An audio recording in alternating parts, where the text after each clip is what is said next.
በኤአይ ዘርፍ ተስፋና ስጋትን ይበልጥ ያጫረው VO3 está cambiando demasiado rápido ግዙፉ የዓለማችን የቴክኖሎጂ ኩባንያ ጉግል VO3 የተሰኘ ቪዲዮ የሚሰራ ሰው ሰራሽ አስተውሎት ኤአይ ከሰሞኑ ከለቀቀ በኋላ ትልቅ መነጋገሪያ ሆኗል። የቴክኖሎጂ ኩባንያው አዲስ ያስተዋወቀው VO3 በራሱ ቪዲዮ ሰርቶ ድምፅን ከቪዲዮ ጋር የሚያዋህድ ሲሆን ከዚህ በፊት ከነበሩት በጥራትም ከፍ ያለ ነው። መተግበሪያው ከኦፕን ኤአይ ምርት ከሆነው ሶራ ለየት የሚያደርገው በሰዎች መካከል የሚደረጉ ንግግሮችን እውነት እስኪመስል ድረስ ድምፅና ምስልን በማቀናረብ ማቅረቡ ነው። ይህ የጉግል አዲሱ ቴክኖሎጂ የተሰሩ ቪዲዮዎችን ከእውነተኛ ቪዲዮዎች ለመለየት በሚያዳግት ደረጃ የቀረቡ ሲሆን የቋንቋ አማራጩም ከዚህ ቀደም ከነበሩት እጅጉን የሚሻል ነው። አሁን ላይ መተግበሪያው ለመጠቀም $249.9 ወርሃዊ ክፍያ ያስፈልጋልም ተብሏል። በርካታ በVO3 የተሰሩ ቪዲዮዎች ማህበራዊ ሚዲያ ላይ ሲለቀቁ አብዛኛው ሰው ከእውነተኛ ቪዲዮዎች ለመለየት ሲቸገርም ተስተውሏል። ቴክኖሎጂው ይፋ ከሆነ በጥቂት ቀናት በአማርኛ ቋንቋ ተሰርተው የተለቀቁ ቪዲዮዎች እንኳን ብንመለከት በቀላሉ ለመለየት አስቸጋሪ ሆኗል። ጥበብ ከእድሜ አትመጣም። ከዚህ ቀደም ድምፅ ላይ የነበሩ ክፍተቶች በአጭር ጊዜ ተሻሽለው ቀርበዋል። ጉግል በተጨማሪ ፍሎ የተሰኘ የተለያዩ አርቲፊሻል ኢንተለጀንስ መተግበሪያዎችን ያካተተና ፊልም ሰሪዎች በፈለጉት መንገድ ፊልማቸውን እንዲሰሩ የሚያግዝ የፊልም መስሪያ መተግበሪያንም ይፋ ሲያደርግ በዘርፉ ስጋትንም ተስፋንም ይዞ መምጣቱ ተነግሯል። ተጠቃሚዎች በVO3 መስራት የሚፈልጉትን ነገር በጽሁፍ እንደሚያስገቡ የተነገረ ሲሆን መተግበሪያው ከተሰጠው ጽሁፍ በመነሳት እውነተኛ የሚመስል ቪዲዮን ከሰራ በኋላም ትክክለኛ የሚመስሉ ድምጾችን በመጨመር ለተጠቃሚዎች ያቀርባል። ተጠቃሚዎች የቀረበላቸውን ቪዲዮ ካዩ በኋላ ፍሎ የተሰኘውን የሌላ የጉግል መተግበሪያ በመጠቀም የካሜራ አንግልና የገጸ ባህሪያትን እንቅስቃሴ መቀየር ይችላሉ። ወጪን ከመቀነስ አንጻር $500,000 ሊሰራ የሚችል የመድኃኒት ማስታወቂያ በVO3 $500 ባነሰ ገንዘብ በአንድ ቀን ውስጥም መሰራቱም ተነግሯል። አንዳንድ ሰዎች ፈጠራን ይቀንሳል የሚል ሀሳባቸውን እያንጸባረቁ ሲገኙ የተመልካቹ እውነተኛ ቪዲዮ አለመሆናቸውን ለመለየት መቸገር ሌላ ፈተና ነው ተብሏል። እናንተስ በዚህ ጉዳይ ላይ ምን ትላላችሁ? ለዚህ ቴክኖሎጂ ዝግጁ ነን? 131 ሚሊዮን የኢትዮጵያ ብር የሚያወጣ የወርቅ መኪና። ይህ መኪና ከ2 ቀን በፊት በዱባይ ሻርጃ በተካሄደው የወርቅ ጌጣጌጥ ትርኢት ላይ ቀርቦ ነበር። መኪናው ኒሳን GT-R ስፖርት ሲሆን ሙሉ በሙሉ በ24 ካራት ወርቅ የተለበጠ ነው። መኪናው ሙሉ ለሙሉ ወርቅ ለማልበስ 2000 ሰዓታት ወይም 2 ወር ከ20 ቀናት ፈጅቷል። የመኪናው ዋጋም $1 ሚሊዮን ሲሆን በኢትዮጵያ ብር ሲመነዘር 131 ሚሊዮን ብር ይሆናል ማለት ነው።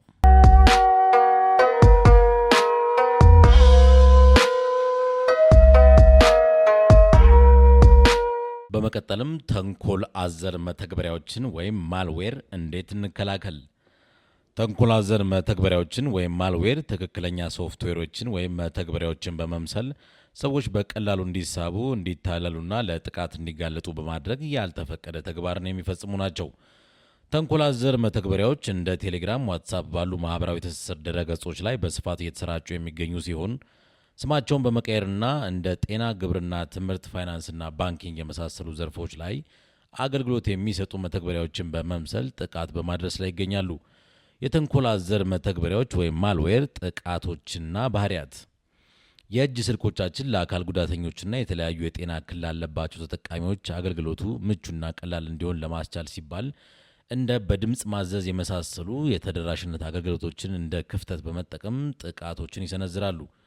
ተንኮል አዘር መተግበሪያዎች የእጅ ስልኮቻችን ስክሪን ማየት፣ ኢሜይል፣ አጭር የጽሑፍ መልእክት ማንበብ፣ ትክክለኛ የሚመስሉ ሐሰተኛ የመግቢያ ገጾችን በማሳየት የምናስገባቸው ሚስጥራዊነት ያላቸውን የይለፍ ቃሎች በቀላሉ በመመንተፍ ጥቃቶችን ይሰነዝራሉ።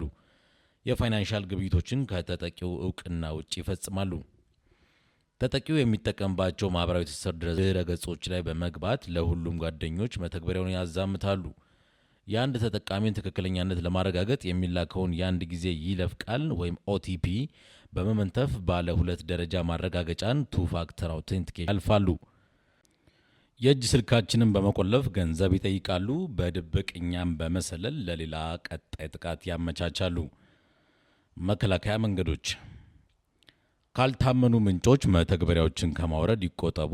እንደ ፕሌይ ስቶር፣ አፕ ስቶር፣ አማዞን አፕ ስቶር ወይም ሳምሰንግ ጋላክሲ ስቶር ጥብቅ የደህንነት ፍተሻዎችን የሚያደርጉ ይፋዊ የመተግበሪያ ማከማቻዎችን ብቻ ይጠቀሙ።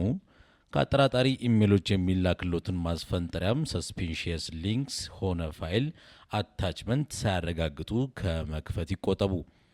መተግበሪያዎች የካሜራ፣ የማይክሮፎን፣ የጥሪ መዝገብ፣ የቦታና የፋይል የመሳሰሉ ፍቃዶችን ሲጠይቁ አስፈላጊነቱን የራስዎን ጥናት በማድረግ ፍቃዱን ይገድቡ። የባንክ መገለጫዎችንና የግብይት ታሪክዎን በመደበኛነት ይከታተሉ። ማንኛውም አጠራጣሪ ወይም ያልተፈቀዱ ግብይቶች ሲያስተውሉ ወዲያውኑ 951 በመደወል ያሳውቁ። My name is Hasit Daraja and I am Miss World Ethiopia 2020. ኢትዮጵያዊቷ ቆንጆ ከአፍሪካ አንደኛ በመሆን ውድድሩን አጠናቀቀች። በህንድ እየተከናወነ ያለው ሚስ ወርልድ የቁንጅና ውድድር አሁን ፍጻሜውን አግኝቷል። በዚህ ውድድር የ109 ሀገራት ቆነጃጅት የተሳተፉ ሲሆን ሚስ ወርልድ የሚል መጠሪያ በማግኘት የዘንድሮውን ዘውድ የጫነችው ታይላንዳዊቷ ኦፓልስ ሱቾታ ሆናለች። እሷን ተከትላ ኢትዮጵያን የወከለችውና በውድድሩ ላይ ሚስ ኢትዮጵያ ተብላ ስትጠራ የነበረችው ሀሴት ደረጀ ሁለተኛ ሆናለች። ሀሴት ከዓለም ሁለተኛ ትሁን እንጂ ከአፍሪካ አንደኛ በመሆን ከአህጉሪቱ ቆነጃጅት ሁሉ ቀዳሚ በመሆን አሸናፊ መሆኗን የውድድሩ አዘጋጆች አስታውቀዋል። ከዓለም ሶስተኛ የወጣችው የፖላንድ ተወዳዳሪዋ ስትሆን የማርቲን ኪ ተወዳዳሪዋ አራተኛ ሆናለች። ይህ ውድድር ለአንድ ወር በህንድ የተለያዩ ግዛቶች ሲከናወን የቆየ ሲሆን ውድድሩን ዘሀበሻ ሲዘግብላችሁ መቆየቱ ይታወሳል። በመቀጠልም ዜና ስፖርት። በኢትዮጵያ ቡና የ100,000 ብር ቅጣት ተጣለበት። በኢትዮጵያ ፕሪምየር ሊግ 32ኛ ሳምንት መርሃ ግብር ጨዋታ የኢትዮጵያ ቡና ደጋፊዎች በአዳማ ሳይንስና ቴክኖሎጂ ዩኒቨርሲቲ ስታዲየም ባጠፉት ጥፋት ክለቡ የ100,000 ብር ቅጣት ተላልፎበታል። ኢትዮጵያ ቡና ከወልዋሎ አዲግራት ዩኒቨርሲቲ ጋር ያደረገውን የ32ኛ ሳምንት የኢትዮጵያ ፕሪምየር ሊግ ጨዋታ ያለምንም ግብ ማጠናቀቁ ይታወሳል። በጨዋታው ወቅት የኢትዮጵያ ቡና ደጋፊዎች የኢትዮጵያ እግር ኳስ ፌዴሬሽን ፕሬዝዳንትን፣ የኢትዮጵያ ፕሪምየር ሊግ አክሲዮን ማህበርንናም የኢትዮጵያ መድን አሰልጣኝን በስም በመጥራት አጸያፊ ስድብ ስለመሰደባቸው ሪፖርት ቀርቦበታል።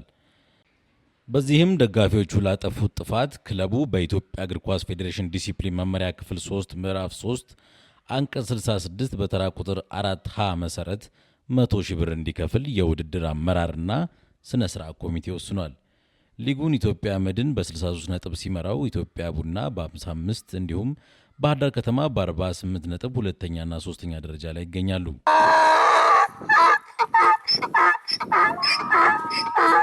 በታንዛኒያ የአህያ ፍርድ ቤቶችን ዘጋች። ታንዛኒያ በየቀኑ እስከ 500 የሚደርሱ አህዮች የሚታረዱባቸው እርድ ቤቶች እንዳሉ ሲገለጽ እነዚህን የእርድ ማዕከላት በይፋ በመዝጋት አህዮችንና ውሾችን ለንግድ ማረድ በይፋ ከልክላለች።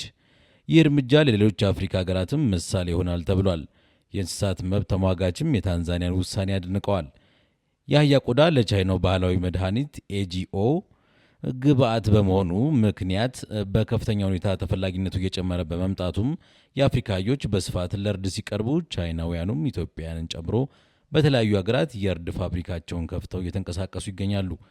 በታንዛኒያ ባለስልጣናቱ የአህያ ቁጥር ከ10 ዓመት በፊት ከነበረው በ60 በመቶ ቀንሷል ሲሉ ውሳኔው ማሳለፋቸውን ገልጸዋል። በገጠሪቱ አፍሪካ አህዮች የቤት እንስሳት ብቻ አይደሉም፣ በርካታ አፍሪካውያን ሸክም የሚያቀሉ ማህበራዊ ፋይዳቸው የጎላ እንስሳት ጭምር ናቸው። የታንዛኒያ አዲሱ ፖሊሲ እርድን የሚከለክል ብቻ ሳይሆን አህዮችን ለሰው ልጅ ፍጆታ ወይም ምግብነት ከተፈቀዱ እንስሳት ዝርዝር ውስጥ ያስወጣዋል። መንግስት ዳግም የእንስሳት ደህንነት ቁጥጥር ባለሙያዎች በማሰማራትም በዚህ ዙሪያ ግንዛቤዎችን በመስጠት እየሰራ ነው። ሆኖም ፈተናዎች አሁንም አሉ። እንደ አውሮፓውያን አቆጣጠር በ2024 የተካሄደው የመስክ ጥናት በታንዛኒያ የሀገር ውስጥ የአህያ ስጋ ንግድ በስፋት ተስተውሏል። አሁንም የአህያ ቆዳዎች ብዙውን ጊዜ በህገወጥ መንገድ ወደ ድንበር ክልሎች ይጓጓዛሉ። በ37ኛው የአፍሪካ መሪዎች ጉባኤ ላይ ይህ ጉዳይ በአጀንዳነት ተነስቶ በአህዮች ላይ ጥገኛ የሆኑ ማህበረሰቦችን ህልውና ለመጠበቅ በአገሪቱ የሚገኙትን 33 ሚሊዮን አህዮች ከመስረቅ ከህገወጥ ዝውውርና ከእርድ ለመጠበቅ ያለመ ስምምነት ተደርጎ ነበር። በአፍሪካም ከፍተኛ የአህያ ቁጥር እንዳላት በሚነገርላት ኢትዮጵያ ይህ ጉዳይ በተደጋጋሚ ሲነሳ ሲተው ቆይቷል። መረጃዎቹ እንደሚጠቁሙትም በኢትዮጵያ ያለው የአህያ እርድ ከ2016 እስከ 2022 ባለው ጊዜ ከ300 ሺህ በላይ አህዮች ቆዳቸው ተገፏል። በኢትዮጵያ የአህያ ቁጥር እየተመናመነ ነው ሲሉ በዘርፉ ትኩረት አድርገው የሚሰሩ ተሟጋቾች ቢያነሱም መንግስት በበኩሉ ለእርድ የሚቀርቡት አህዮች ያረጁ፣ የአካል ጉዳት ያለባቸው ናቸው ሲል ከዘርፉ የሚገኘው ኢኮኖሚያዊ ጥቅም ይበልጣል ሲል ምላሽ መስጠቱ ይታወሳል። አንድ የመድኃኒት ድርጅት ማስታወቂያ ለመስራት ፈልጎ ከነበረ $500,000 በላይ ሊጠይቅ ይችል ነበር። አሁን ግን $500 ባነሰ ገንዘብ በአንድ ቀን ውስጥም መስራት ተችሏል። Yo, what's good, fam? It's y'all boy Terrell coming at you live from the Red Sea. This is Sea Rays. ጉግል በቅርቡ ሪሊዝ ያደረገው VO3 አርቲፊሻል ኢንተለጀንስ